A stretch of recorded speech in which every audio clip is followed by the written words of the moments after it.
자, 구약성경 839페이지 시편 51편 10절 말씀. 자, 우리 한 절 말씀 잘 하시는 말씀이죠? 같이 한번 읽어보도록 하겠습니다. 자, 시작. 하나님이여 내 속에 정한 마음을 창조하시고 내 안에 정직한 영을 새롭게 하소서. 아멘. 아멘. 자, 오늘 우리가 함께 읽은 이 말씀 통해서요, 구원의 확신 8번째 시간, 성화를 위해 은혜를 구함이란 제목으로 말씀을 같이 나누도록 하겠습니다. 또 오늘도 우리에게 또 주님께서 또 귀한 깨달음과 지혜 주시기를 소망합니다. 많이 아시는 분일 텐데요. 미국에서 지금도 현역으로 활동하시는 우리 존 파이퍼라는 목사님이 계십니다. 많은 책들과 설교들, 유튜브에 보면 설교들이 워낙 다 번역이 잘 되어 나와가지고요, 이 존 파이퍼 목사님의 설교들을 꼭 한번 좀 들어보십시오.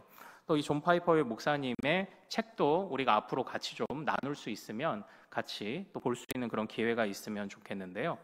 이 존 파이퍼 목사님이 어느 기독교 대담 프로그램에 나가셨어요. 그런데 그때 사회자가 갑자기 준비되어 있지 않던 돌발 질문을 하나 던졌습니다. 그 질문이 뭐였냐면, 목사님, 만약 로마 가톨릭의 교황과 2분 동안 대화를 할 수 있다면 어떤 이야기를 나누시겠습니까? 라고 이렇게 질문을 했던 거예요.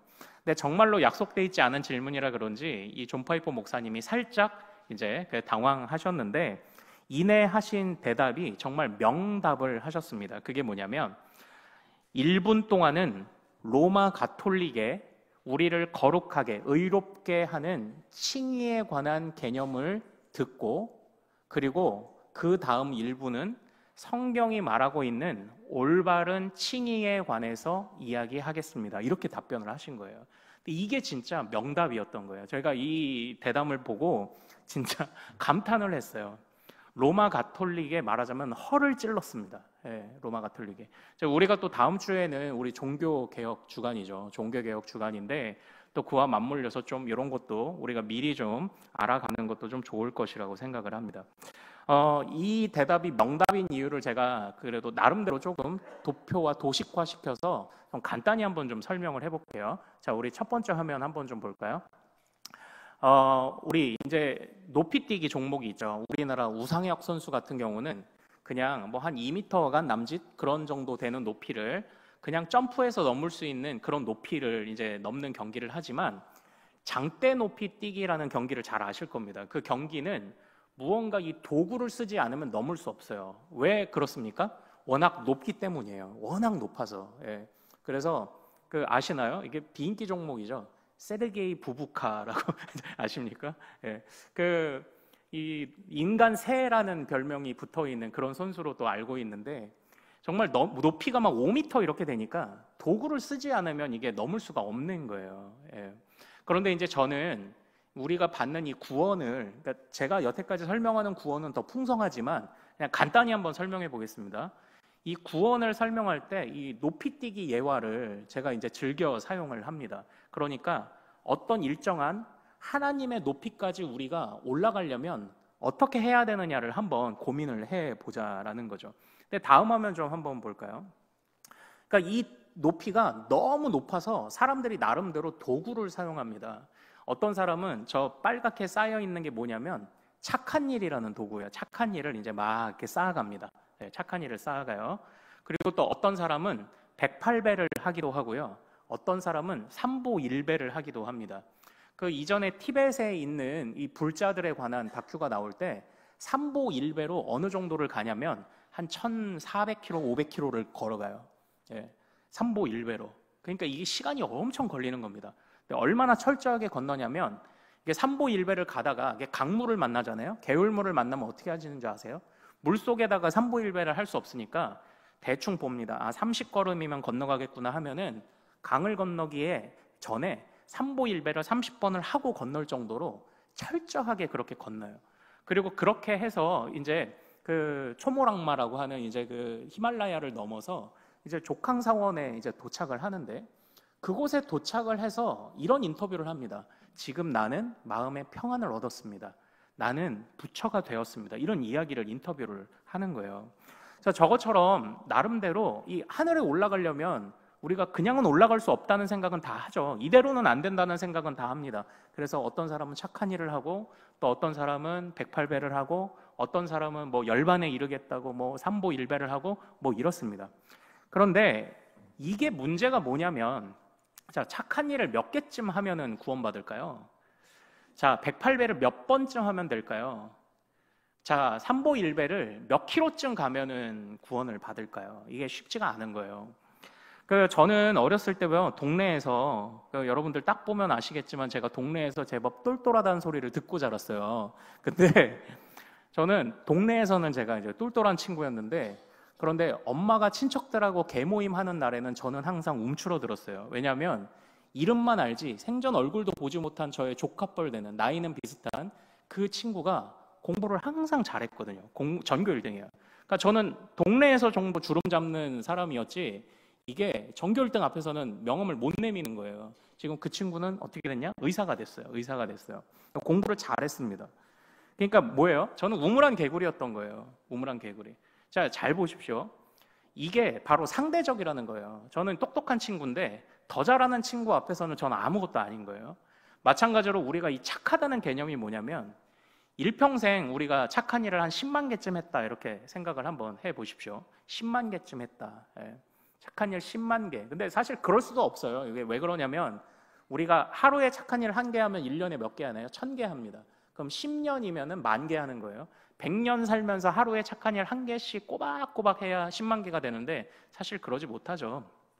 근데 어쨌든 죽기 전에 내가 착한 일을 10만 개 해서, 야, 그래도 나는 법 없이 살 사람이고 내가 지금 죽어도 내가 극락 가겠지, 이렇게 생각을 한 거예요.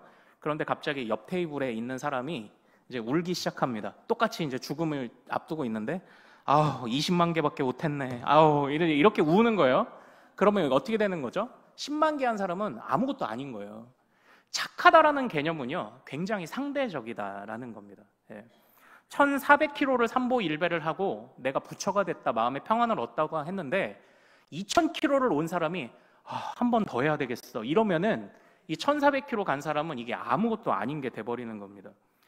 그러니까 결과적으로 우리가 나름대로의 흔히 말하는 극락가는 어떤 이런 조건들을 가지고 그런 조건들을 채워서 극락을 가려는 시도가 잘못된 게 뭐냐면요, 이 높이를 사실 모르는 거예요. 몇 번이나 착한 일을 해야 되는지, 아니면 몇 킬로를 삼보일배를 해야 되는지, 이 높이를 모르는 겁니다. 이 높이를 모르는 거예요. 뭐 5m다 그러면 한 5m짜리 장대를 쓰면 되겠지만 높이를 모르니까 얼마나 해야 되는지를 이제 모르는 거예요. 예. 바로 이것이 어떤 상태냐, 이제 이것을 통해서 우리가 꼭 기억해야 되는 중요한 말씀이 있어요. 같이 한번 따라해 볼까요? 모든 사람이 죄를 범하였음에 하나님의 영광에 이르지 못하더니, 바로 그거예요. 그 말씀이 바로 그 말씀입니다. 우리가 왜 아무리 노력을 해도 하나님의 영광에 이룰 수 없느냐? 애초부터 그 높이를 몰라요. 그걸 아는 지식이 우리에게 없는 겁니다. 자, 그런데 이걸 잘 기억해 보세요. 이 도식을. 그럼 이걸 가지고 이제 제가 로마 가톨릭을 설명을 해볼게요. 다음 화면을 좀 한번 볼까요? 그래서 이제 우리가 볼 때에 하나님의 은혜가 필요한 거예요. 자, 다시 한번 질문 드리겠습니다. 화면 그대로 주세요. 자, 그러면 우리는, 화면을 띄워주세요. 예, 그냥 띄워놔주세요. 자, 우리는 어쨌든 너무 높아서 높이도 몰라요. 그래서 못 올라갑니다. 그러면 우리는 아예 못 가요? 우리 아예 구원 못 받습니까? 아니죠. 자, 우리가 높은 곳에 못 올라가면 어떻게 하면 됩니까? 위에 있는 사람이 끌어올려주면 가능하죠. 예. 우리가 어떤 담벼락을 넘어요. 근데 손이 안 닿아요. 안 닿으면 어떻게 해야 됩니까? 먼저 올라간 날쌘 사람이 손 잡아주면 올라가는 거잖아요. 그렇죠? 그것처럼 저 하늘에 계신 우리 하늘 아버지가, 우리가 그 아버지께 올라올 수 있도록 우리에게 내려주신 하늘과 땅의 다리가 되는 한 분이 계세요. 한 구원자가 계세요. 그분이 누굽니까? 예수 그리스도이신 줄 믿습니다. 네, 예수 그리스도예요. 그래서 우리가 전적으로 예수님을 통해서만 하나님의 완전한 구원에 이릅니다 라고 이제 우리는 가르치고 있는 건데, 로마 가톨릭은 뭐라고 얘기하냐면 예수의 은혜가 없는 거 아닙니다. 그런데 예수의 은혜가 우리를 새 사람 만든다고 하는 것까지 들으면 또 비슷해요.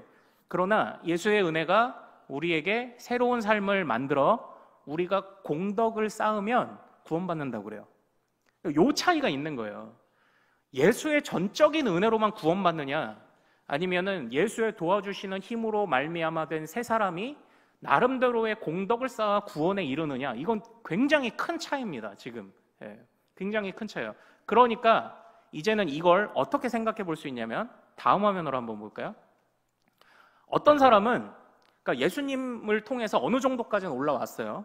그런데 어떤 사람은 이 공덕이 좀 부족한 사람이 있고, 구원받기까지에 딱 맞는 사람이 있고, 넘치는 사람이 있어요. 그렇죠? 구원받기까지에 딱 맞는 사람은 뭐 맞으니까 그냥 본인 구원받으면 되겠죠. 자, 그런데 저 넘치는 사람들이 누구냐? 저게 성자들인 거예요. 성 프란치스, 성이라는 이름 붙은 거 있죠. 세인트, 성 프란치스코, 뭐 이런 사람들이 저 성자예요. 그런데 저 남는 거를 어떻게 할 수 있는지 아세요? 저 남는 공덕을 부족한 사람에게 줄 수 있어요. 그걸 누가 하냐? 사제가 합니다. 그걸. 그래서 이제 제가 몇 번 말씀드렸잖아요. 제 군대 동기가 신부 서품 받을 때 제가 거기 갔는데, 처음 서품 받은 그 신부님이 축복기도 한다고 해서 줄을 성당 밖까지 쓴다니까요. 예? 성당 밖까지 서서 그 축복기도를 받으려고. 왜냐? 공덕을 받아야 되니까. 저 공덕을 돈 받고 판 게 뭘까요? 면죄부잖아요. 저걸 공덕을 돈 받고 판 게. 근데 한번 잘 생각해 보십시오. 제가 그냥 이해하기 쉬우시라고 저 도표로 이렇게 표현을 했지만, 예수님이 어느 정도 우리를 이렇게 만들어 주셨다고 해도 우리가 쌓는 이 공덕 몇 개나 해야 돼요? 어느 정도 올라오긴 올라왔어요. 근데 우리가 공덕을 얼마나 쌓아야 구원받는가요? 사실은 그 높이를 모르기는 마찬가지입니다. 그 구원의 높이를 모르기는 마찬가지예요. 어느 정도 올라왔어요. 그런데 이 공덕을 몇 개나 쌓아야 될까요? 물론 그 가톨릭의 성인들을 지정하는 기준이 있다고 하더라고요. 그러니까 이 뭐 태어날 때 어떻게 태어났냐, 뭐 어떤 뭐 태어날 때 뭐 중요한 내연이 있었냐, 아니면 그의 삶이 어떠했냐, 그거 죽을 때 어떤 일이 나타났냐, 그의 생전에 기적이 몇 회 나타났냐, 이제 뭐 이런 것들을 가지고 성인을 판단을 한대요. 그래서 이제 우리나라도 최초의 순교자인 김대건 신부가 성이라는 성인 칭호를 받았다고 저는 알고 있습니다. 이처럼 나름의 기준을 가지고 평가하는데, 이 기준이 정말 구원의 기준이 맞을까? 이제 저는 계속 의문이 드는 거예요. 그래서 우리 믿음의 선배들, 우리 루터 선생님의 이제 후예들인 그 종교 개혁가들, 이제 우리죠. 우리는 아닙니다.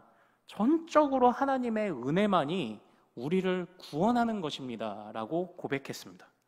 이것이 우리의 신앙이에요. 이것이 전적으로 하나님의 은혜. 자, 이제 오늘 본문으로 한번 좀 가보겠습니다.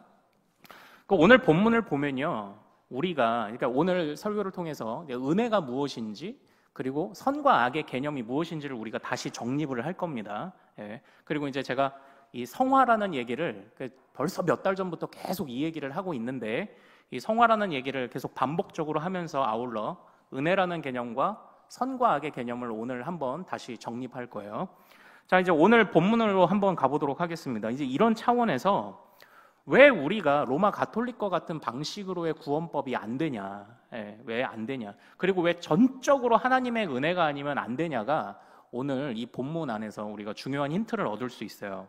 자, 우리 10절 말씀을 우리 다시 한번 시편 51편 10절 같이 한번 읽겠습니다. 시작. 하나님이여 내 속에 정한 마음을 창조하시고 내 안에 정직한 영을 새롭게 하소서. 아멘, 아멘 이렇게 되어 있어요.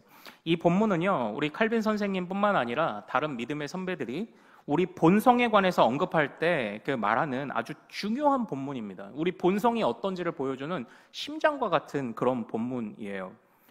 자, 여기에서 하나님이여 내 속에 정한 마음을 어떻게 해달라고 우리 다윗이 이야기를 합니까? 창조해달라고 이야기를 합니다. 참고로 지금 이 본문은 잘 아시죠?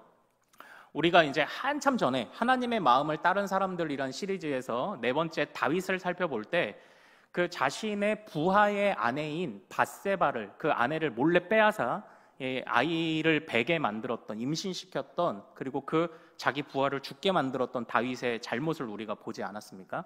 그때 이미 우리가 그 회개라는 것에 한번 생각해 봤죠. 회개가 뭔가요? 회개 기도인가요? 아닙니다. 회개 기도뿐만 아니라 다시는 그렇게 하지 않도록 하는 다짐과 의지를 가지고 살아감과 뿐만 아니라 뭐까지? 하나님이 그 밧세바가 그때 그 임신한 아이를 죽게 하셨잖아요. 그러니까 하나님께만 회개하고 끝나는 게 아니에요. 내가 지은 죄로 인해서 나타나는 모든 책임을 내가 다 지는 것, 이제 거기까지가 포함된다. 이렇게 이제 회개를 말씀을 그때 드렸죠. 이제 그때를 배경으로 하며 다윗이 하나님 앞에 가슴 치며 고백한 참회의 시가 이제 오늘 이 시편 51편인 겁니다. 그런데 이 51편의 이 시에서 다윗이 뭐라고 말하냐면 정한 마음을 창조해 달라고 해요. 사랑하는 여러분, 창조가 뭘까요? 창조. 네. 창조라는 게 뭡니까? 없던 게 생기는 게 창조예요. 없던 게 생기는 게 창조라는 겁니다. 그러니까 지금 다윗이 뭐라고 이야기를 하는 겁니까? 내 안에 정한 것이 없습니다를 말하고 있는 거예요. 내 안에 선한 것이 없습니다라고 말하고 있는 겁니다. 그러므로 주님이 창조해 주지 않으시면 나는 다시 살아날 수 있는 길이 없습니다를 지금 말하고 있는 거예요. 이 창조라는 단어를 굉장히 중요하게 보셔야 돼요. 이 단어를 창조해 주지 않으시면 애초부터 나에게 없습니다. 왜 그렇게 고백을 합니까? 우리 5절 말씀 5절 같이 읽어보겠습니다. 자, 시작. 내가 죄악 중에서 출생하였으며 어머니가 죄 중에서 나를 잉태하였나이다. 아멘. 요거 딱 보면 뭡니까? 우리가 어디에서부터 출생했다? 원죄를 가지고 출생했다. 이제 이거잖아요. 그러니까 애초부터 우리가 하나님 앞에서 이제 죄를 가지고 출생했다라는 것인데, 근데 이게 단순한 성악설하고는 좀 달라요. 조금 이따 설명드릴게요. 우리가 하나님 앞에 애초부터 죄를 가지고 출생했다라는 건데, 근데 잘 한번 보십시오. 그 영향력이 있긴 있습니다. 분명히 있습니다. 근데 지금 다윗이 하나님을 모르나요? 모르는 상태에서 밧세바를 범했나요? 하나님을 향해서 얼마나 사랑을 고백하고, 또 다윗이 그가 이름이 높아지게 됐던 이유가 뭔가요? 골리앗을 무너뜨리기 때문이었죠. 근데 골리앗과 왜 싸웠죠? 다윗이? 단순하게 골리앗 전쟁에서 이겨서 영토 획득하려는 게 아니라 이 어린 마음에 볼 때에도 다윗은 하나님의 거룩한 이름을 욕하는 저 할례 없는 것들, 그러면서 나가서 싸운 거잖아요. 그러니까 철저하게 하나님에 대한 열망도 있었어요. 그런데 지금 그 다윗이 뭐라고 고백하는지를 보십시오. 하나님도 알아요. 구원의 확신도 있었겠죠. 구원의 기쁨도 있고 하나님을 향한 거룩한 분노도 있는데 내 안에 선한 것이 없다고 지금 고백을 하고 있는 거예요. 이게 지금 우리는 여기에서 이 다윗이 하는 이 고백을 중요하게 봐야 합니다. 그러므로 결국 이 이야기가 무엇인가요? 결국 이 이야기가 무엇을 말하는 겁니까? 우리가 하나님을 믿고 따른다고 하였지만 우리는 여전한 매일의 실패 속에서 살아갈 수밖에 없는 자들이다라는 거예요. 아직 우리가 덜 익었다라는 것을 의미하고 있는 겁니다. 그래서 매일매일 하나님이 전적으로 은혜를 구해주시지 않으면, 절대적으로 하나님이 나를 붙잡지 않으시면 나는 언제고, 내가 어제까지는 어땠을지 몰라도 내가 언제고 뛰쳐나갈 수 있는 그런 존재입니다를 지금 고백하는 겁니다. 그러니까 이 선한 것이 내 안에 이전에 선해 보이는 행동, 하나님을 사랑하는 것처럼 보이는 행동이 있었겠죠.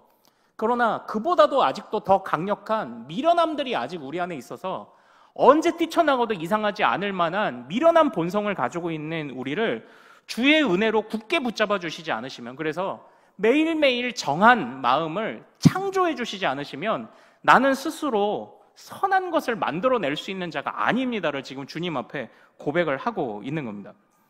그래서 다윗이 어떻게 고백합니까? 이제 17절 우리 같이 한번 읽어보도록 하겠습니다. 17절입니다. 시작. 하나님께서 구하시는 제사는 상한 심령이라. 하나님이여 상하고 통회하는 마음을 주께서 멸시하지 아니하시리이다. 아멘. 이렇게 되어 있어요. 자, 여기에서 원래 제사는 뭘로 드립니까? 우리 16절도 같이 읽어보죠. 자, 시작. 주께서는 제사를 기뻐하지 아니하시나니 그렇지 아니하면 내가 드렸을 것이라. 주는 번제를 기뻐하지 아니하시니이다. 아멘. 이렇게 돼 있죠. 여기서 보면은 주님 앞에 회개할 때 어떻게 하나요? 제사를 드리게 되어 있습니다.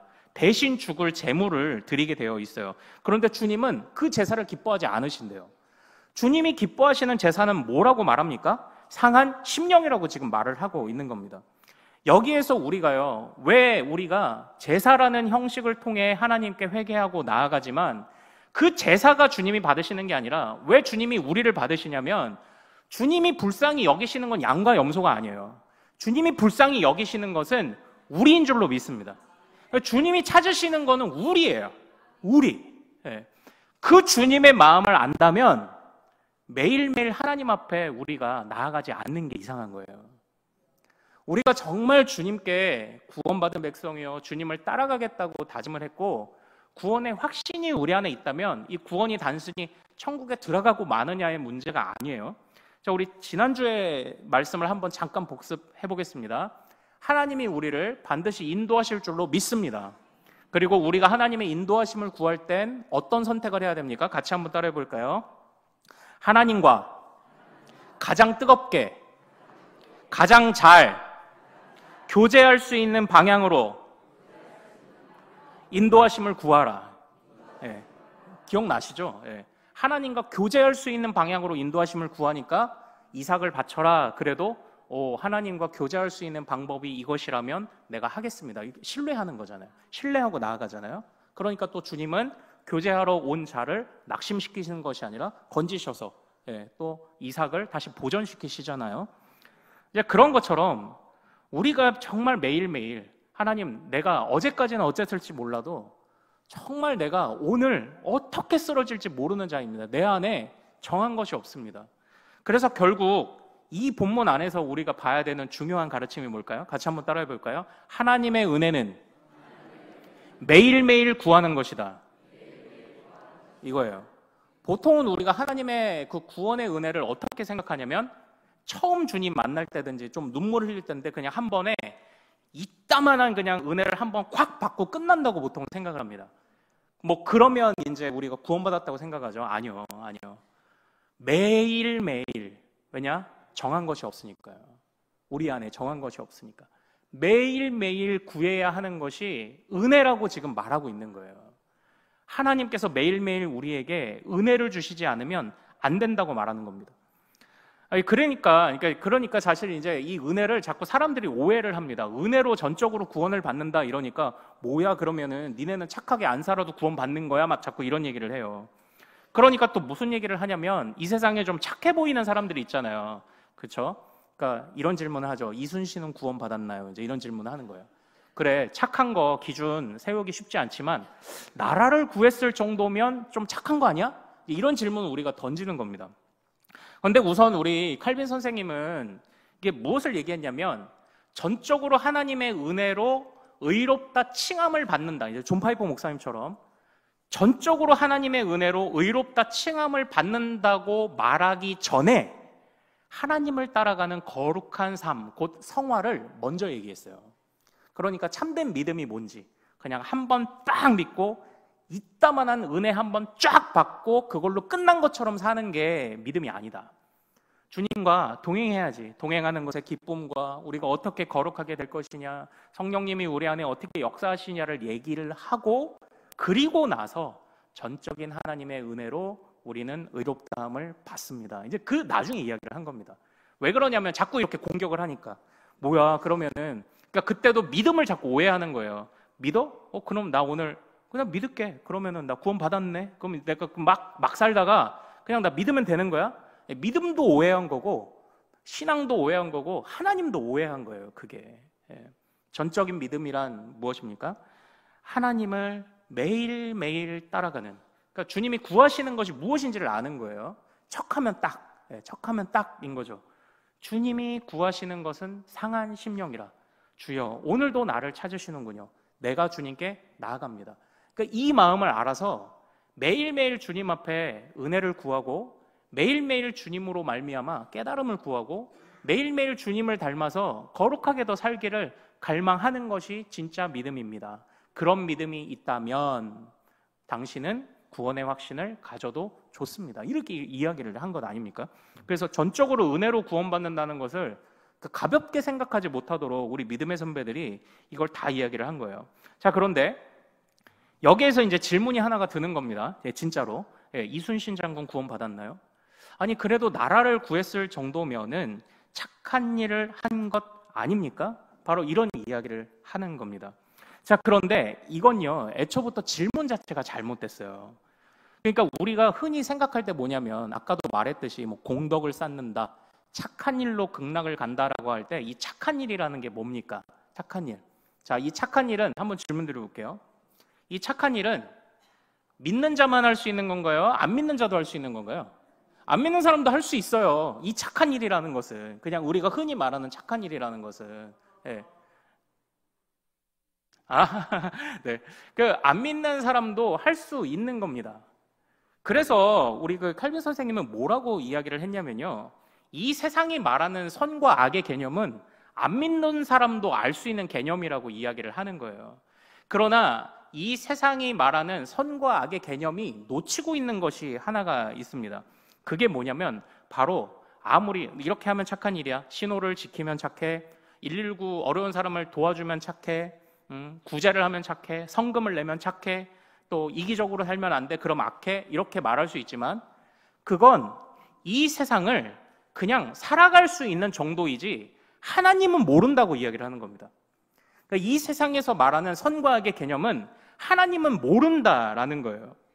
그래가지고 우리 칼빈 선생님이 얼마나 이걸 절묘하게 표현했냐면, 이 세상의 선악의 개념을 아는 것은 5계명에서부터 10계명까지밖에 생각하지 못하는 거다, 이렇게 얘기를 한 겁니다. 5계명이 뭔가요? 내 부모를 공경하라부터 안 되는 거예요. 일반적으로 도덕과 예의 정도는 할 수 있어요.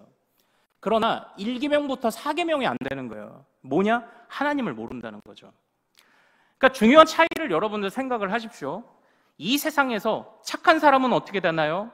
그런 사람은 어떻게 되나요? 라는 질문 속에 애초부터 착하다, 선하다는 개념에 하나님이 없는 게 문제예요. 진정한 선하신 하나님을 모르는 채 선을 어떻게 말해요? 그러니까 우리 믿음의 선배들은 어떻게 얘기하냐면, 이 세상에서 이제 참 우리 믿음의 선배들이 그냥 단순하게 성경만 부르짖는 자들이 아니라 인간을 얼마나 잘 뜯어보고 연구한 사람이냐면, 인간에게는 이성과 오성이 있다고 이야기를 합니다. 여기서 이성이라는 건 뭐냐면 말 그대로 생각하는 이 생각의 힘, 이 생각하는 과정, 메커니즘을 말해요. 영어로 reason이라고 해요. 그런데 생각을 하면 무엇이 나옵니까? 결과물이 나오죠. 깨달음이라는 결과물이 나와요. 이걸 understanding이라고 합니다. 이걸 오성이라고 이제 표현을 했던 거예요. 우리는 생각하는 힘이 있습니다. 이 생각을 바탕으로 나름대로의 교훈을 만들어낼 수 있는 교훈론을 도출하는 힘이 우리 안에 있습니다. 그러나 그것은 이 세상을 그냥 살아가는 정도, 믿는 자나 안 믿는 자나 이 세상을 그냥 살아가는 정도, 또는 이 세상에 있는 것을 좀 억제하는 정도일 뿐이지 하나님을 알게 하지는 못합니다. 이렇게 말하고 있는 겁니다. 잘 보십시오. 하나님을 모르는 상태에서 세상을 살아가는 정도의 선한 것과 악한 것을 논하고 그 선한 것을 쌓아간다고 해서 하나님께 구원받을 수 있나요? 없는 거예요. 하나님을 모르는데 세상의 지혜를 가지고 어떻게 하나님께 나아가느냐고 그걸 꼬집고 있는 겁니다. 그러므로 이 로마 가톨릭이 말하고 있는 공덕을 쌓아야 된다고 말하는 로마 가톨릭의 그 구원 방법과 당금질에 오류가 있는 거예요. 공덕을 쌓는다? 그 공덕이 뭔데? 그냥 세상에서 좀 착한 일이요? 그건 세상을 조금 좋게 유지하는 정도지 궁극적으로 하나님께는 못 가는 겁니다. 그래서 우리 믿음의 선배들이 무엇이라고 얘기하냐면 단순하게 착한 행동 아닌 것 이 정도를 얘기한 게 아니에요.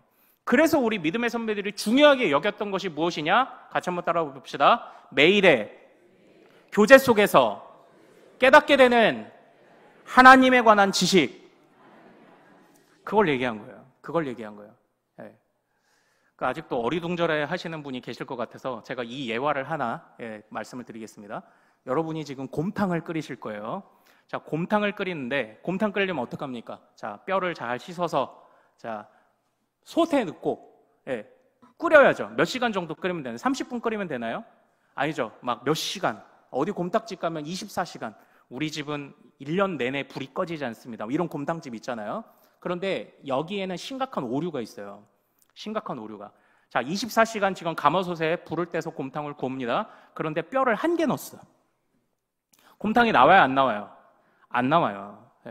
우리는 대부분 24시간 불 지피는 데에만 신경을 써요. 그런데 중요한 건 불 지피는 것뿐만 아니라 좋은 재료를 같이 넣는 게 중요해요.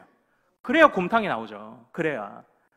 그러니까 우리 믿음의 선배들이 그냥 이 세상에서 살아가는 사람 정도로 생각하고 결론 노출하고 교훈 얻고 살아가는 정도로는 하나님을 알 수 없기 때문에 그건 애초부터 구원을 논할 수 없다고 말합니다. 그러므로 우리에게 가장 양분이 되는 것이 뭐예요? 매일매일 주님과의 교제 속에서 깨닫는 주님에 관한 새로운 지식, 좋은 뼈들을 가지고 우리가 그걸 담금질을 할 때 그냥 철을 두드리면 칼이 되나요? 좋은 철을 써야 된다고요. 불순물이 없는.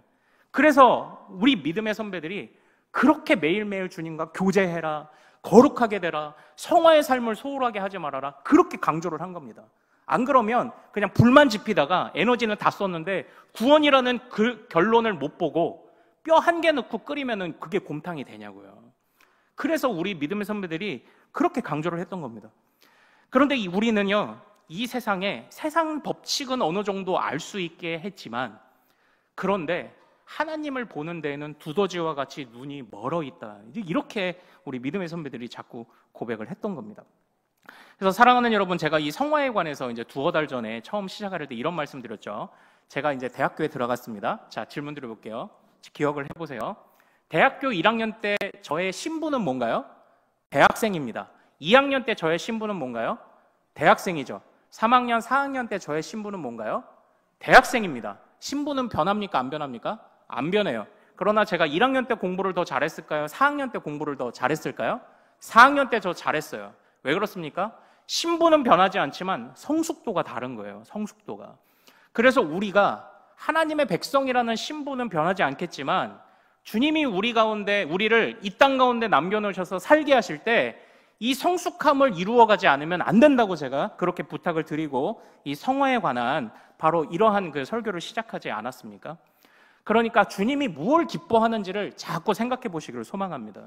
제사라는 거는요, 주님이 우리를 부르시는 수단에 불과한 거예요. 정말 주님이 원하시는 것이 무엇인가요? 우리예요, 우리.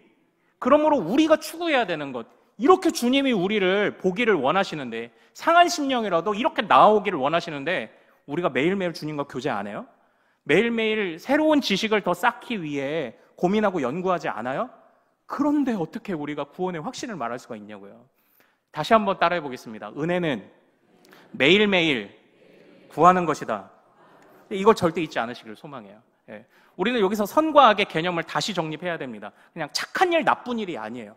하나님을 아느냐 모르느냐, 이게 중요해요. 그래서 십계명이죠.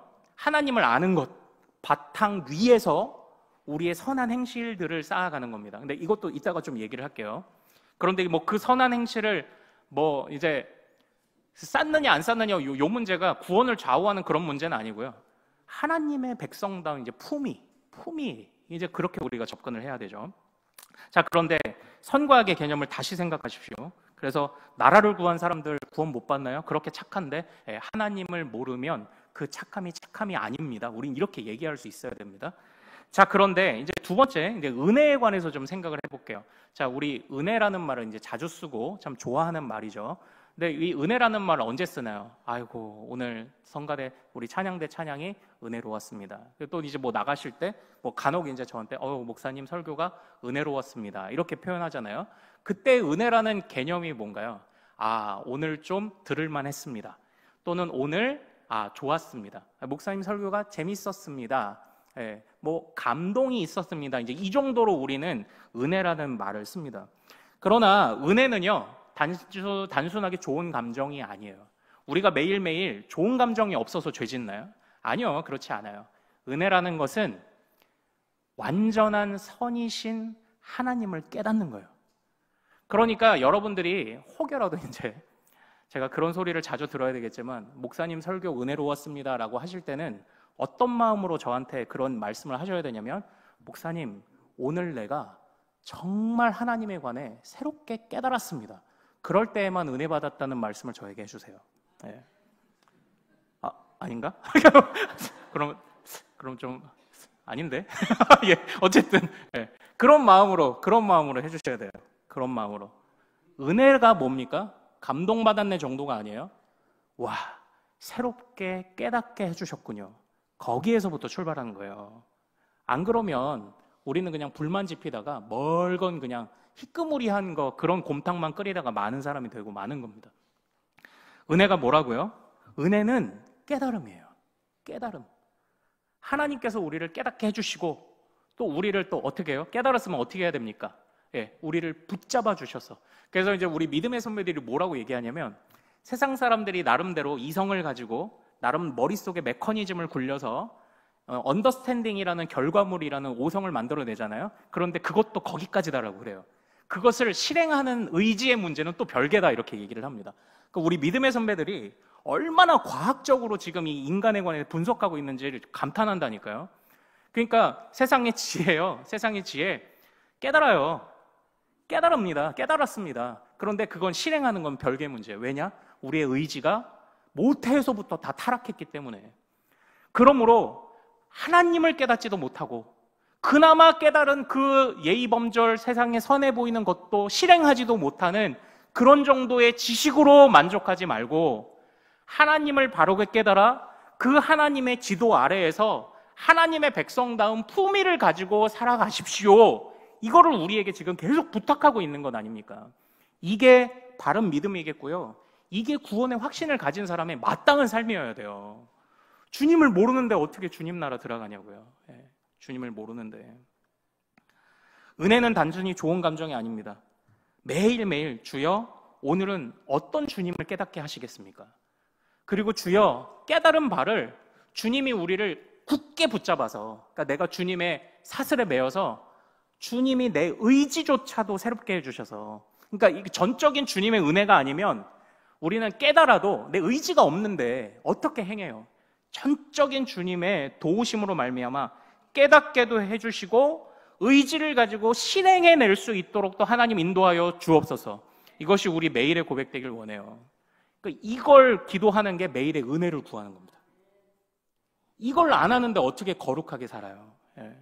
이걸 하는 게 우리가 성화의 삶을 사는 거예요. 깨달음을 구하고 그것대로 살아낼 수 있기를 하나님 앞에 구하는 것. 그게 바로 은혜이고 또 성화의 삶이 아니겠습니까? 세상의 선함과 우리의 선함의 차이를 분명히 아시기를 소망합니다. 우리의 선함은요, 하나님을 알고 새롭게 된 의지까지 포함하는 그런 선함입니다. 그러므로 우리에게서 나올 수 없어요. 모태로부터 죄에 있는 우리에게서 이 선한 것이 나올 수 없어요. 그래서 어떻게 해요? 매일매일 하나님께 구하는 거예요. 매일매일 은혜가 아니면 성화의 삶을 도무지 살 수 없음을 구하는 겁니다. 바로 이거예요. 그래서 저는요, 예전에 이제 이런 이야기를 들었습니다. 우리는 하나님 100%, 나 100%로 살아간다. 이제 이런 이야기들을 아마 많이 들으셨을 거예요. 근데 조금 고개를 갸우뚱하게 해보게 되더라고요. 왜냐면 이게 동기부여 차원에선 좋아요. 하나님도 우리를 위해 일하시니 우리도 열심히 하자라는 차원에선 좋은데 하나님의 은혜에 관한 측면에서는 조금 이게 아쉬운 거죠. 하나님이 전적으로 나를 붙잡아 주셔야 합니다. 하나님이 100%입니다. 그냥 그거예요. 왜냐하면 하나님이 우리를 붙잡으시면 우리는 저절로 될 테니까요. 저절로 기쁘게 될 테니까. 기쁘게 신앙생활 할 테니까. 그리고 이제 우리의 선함, 우리가 그러므로 추구하는 선함은 세상이 말하는 선함과 좀 다르죠. 우리는 이미 구원받은 줄로 믿으시기를 소망합니다. 우리는 은혜로 구원받았어요. 하나님의 선물로. 그런데 왜 착한 일이 필요합니까? 하나님의 백성다운 품위 때문이라고 말씀드렸죠. 대통령이 됐는데 해외에 나가서 추태를 부리면 되겠어요? 아니죠. 하나님의 자녀가 됐는데 추태를 부리면 되겠냐고요. 그래서 우리는 착한 일을 필요 없다 그렇게 말하는 게 아닙니다. 자꾸 오해를 하니까 하나님의 은혜의 선물이면은 그냥 받기만 하면 되네 하고 막 사는데 그거 아니에요. 우리는 이렇게 선한 일을 이렇게 합니다. 선한 일은 구원의 조건은 아닙니다. 그러나 구원에 대한 반응이에요. 구원에 대한 반응. 그래서 같이 한번 따라해 볼까요? 우리의 선함은 하나님에 대한 감사에서 온다. 이거예요. 그래서 감사해서 선하게 사는 거예요. 어떻게든 구원 받아보려고 착하게 사는 그게 아니라, 근데 그 착함 안에는 뭐예요? 하나님이 없죠. 그리고 착한 일 해도 몇 개 해야 될지 모르죠. 그러나 우리가 하는 선함과 착함은요, 하나님도 알죠. 그리고 감사도 하죠. 은혜도 구하죠. 진정한 착함이 거기서 나오는 겁니다. 예, 진정한 착함이. 그래서 어떻게 보면 겉으로는 잘 몰라요. 겉으로는 똑같이 우리도 예의 지키고 우리도 도덕 지키고 법 지키고 겉으로 보면 잘 몰라요. 얘도 착한 애고 쟤도 착한 애고 그럴 수 있어요. 그러나 우리가 하는 착함은 달라요. 분명히 달라요. 하나님을 알기 때문이에요.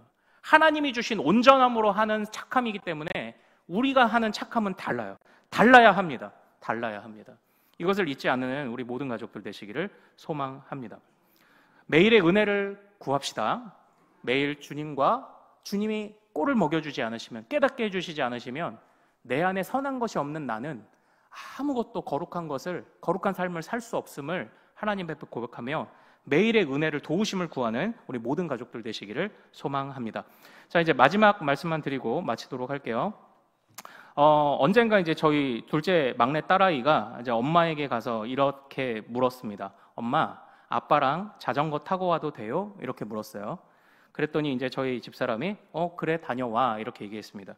그때 저희 막내 딸아이가 그 뒤에 저한테 와서 아빠, 엄마가 아빠랑 자전거 같이 타고 오래 이렇게 얘기를 한 거예요. 자, 이 질문을 듣고 이 대화를 듣고도 아무렇지도 않게 느끼시면은 이게 뭐냐? 제가 그래서 그때 뭐라고 했냐면 야, 그걸 나한테 먼저 물었어야지. 제가 이렇게 얘기를 한 거예요. 그걸 왜 엄마한테 가서 허락을 받고 와서 나한테 얘기해? 그러니까 엄마한테 허락을 받았으니까 아빠는 지금 무조건 나가야 되는 거예요. 네. 이해하셨어요? 이 대화가 뭔지 이해하신 겁니까? 그러니까 제가 어떠냐면 야, 우리 막내한테 야, 우리 자전거 타러 갈까? 그러면은 꼭 엄마한테 가서 물어봐. 엄마 자전거 타고 가도 돼? 이렇게 물어봐. 우리 집의 권력 구조가 이제 여기서 나오는 거야. 하나님, 우리 집사람, 첫째, 둘째, 그리고 나 이제 이렇게 있는 거죠. 예.